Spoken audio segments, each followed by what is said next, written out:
Pois bem, no livro O Culto Segundo Deus, o teólogo Augustus Nicodemos nos convida a fazer exatamente essa reflexão, nos levando numa viagem lá para a época do profeta Malaquias. Vamos mergulhar nessa mensagem de mais de 2000 anos para ver como ela funciona como um espelho para a nossa fé hoje em dia.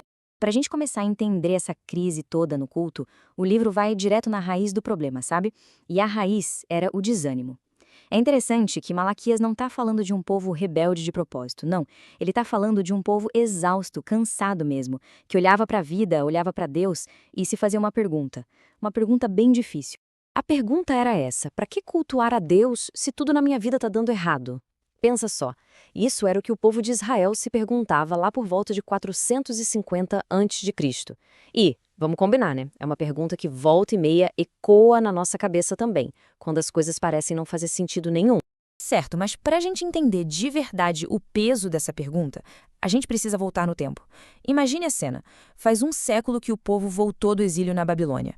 A expectativa, nossa, era de uma nova era de ouro, de glória.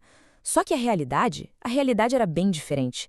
Eles estavam sob domínio persa, enfrentando uma crise econômica braba, e o templo que eles reconstruíram era só uma sombra do que tinha sido o templo de Salomão. Toda aquela esperança virou frustração. E a fé é bom, a fé virou apatia.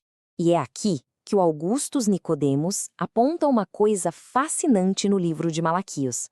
O jeito que ele foi escrito não é um sermão, sabe, aquela coisa de cima para baixo. É mais parecido com um drama de tribunal. Pensa bem, Deus faz uma declaração, quase uma acusação. Aí o povo responde, cheio de ceticismo, e então Deus vem e apresenta as provas. É um confronto direto, um diálogo que bota tudo às claras. E olha só como esse diálogo começa. Deus chega e fala: "Eu sempre amei vocês." Uma declaração de amor pura e simples. Mas a resposta do povo é azeda. Eles dizem: "Ah é? Amou de que jeito?" Eles estavam medindo o amor de Deus pela situação difícil que viviam. Queriam provas materiais. Só que a resposta de Deus é simplesmente genial. Ele não fala da crise econômica, não fala do domínio persa. Ele leva eles lá para trás, para a origem de tudo. A escolha soberana dele por Jacó, e não por Esaú.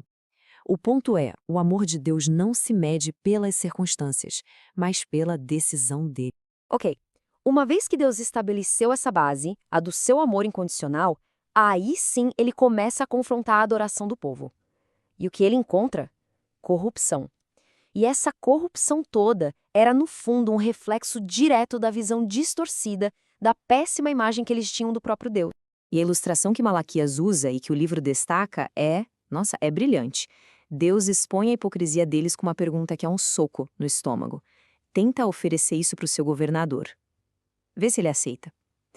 Porque pensa bem, eles estavam oferecendo a Deus animais cegos, doentes, roubados, o resto, a sobra, o que não servia para mais nada. Era um culto feito com as sobras, um culto que não custava nada. E isso revelava o quanto, lá no fundo, eles desprezavam a Deus. E a reação de Deus a esse culto de restos é uma das coisas mais chocantes que a gente lê na Bíblia. Ele basicamente diz: "Quem dera um de vocês fosse lá e trancasse as portas do templo." Para e pensa no peso disso. Para Deus, é melhor não ter culto nenhum do que ter um culto falso, um culto hipócrita. É forte, né? Mas olha, o problema não era só com o povo, não. A coisa vinha de cima. Os líderes, os sacerdotes, aqueles que deveriam ser os guardiões da lei, os mensageiros de Deus, eles também estavam corrompidos. Em vez de ensinar o caminho certo, o ensino deles era falho, o exemplo era péssimo e eles acabavam fazendo o povo todo tropeçar. E aí Malaquias vai tocar num ponto nevrálgico, conectando o culto a uma coisa que muita gente até hoje tenta separar: a vida do dia a dia. O Nicodemos frisa muito isso no livro. Para Deus, não existe essa separação. O que acontece no domingo, no templo, é um reflexo direto do que acontece de segunda a sábado em casa. E o povo se queixava, sabe? Eles diziam: "Poxa, mas a gente chora no altar, a gente traz as ofertas, porque parece que Deus não está nem aí, porque Ele não nos ouve." Eles estavam, na teoria, cumprindo os rituais, mas a conexão, essa não existia. Tinha alguma coisa bloqueando o caminho. E a resposta de Deus vem, e é direta, desconfortável. O bloqueio, o problema, estava dentro de casa, nos lares. Os homens estavam sendo infiéis. Estavam abandonando as esposas com quem se casaram à juventude para ficar com mulheres estrangeiras, que por sua vez traziam a adoração a outros deuses. Era uma traição em dose dupla. Traíam a aliança do casamento e, consequentemente, a aliança com o próprio Deus.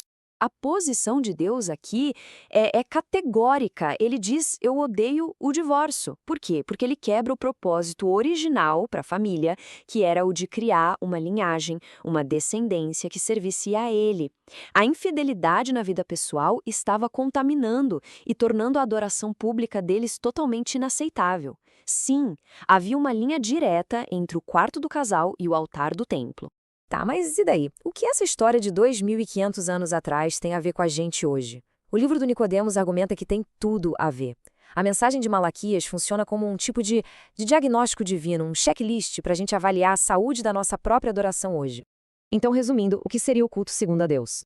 Primeiro, é um culto baseado no amor soberano de Deus, e não nas nossas circunstâncias ou sentimentos. Segundo, é um culto que exige o nosso melhor, de coração, não as sobras. Terceiro, ele precisa de fidelidade à palavra de Deus. E por último, e talvez o mais importante, ele é inseparável de uma vida íntegra, tanto pessoal quanto moralmente. O altar e a vida cotidiana são a mesma coisa.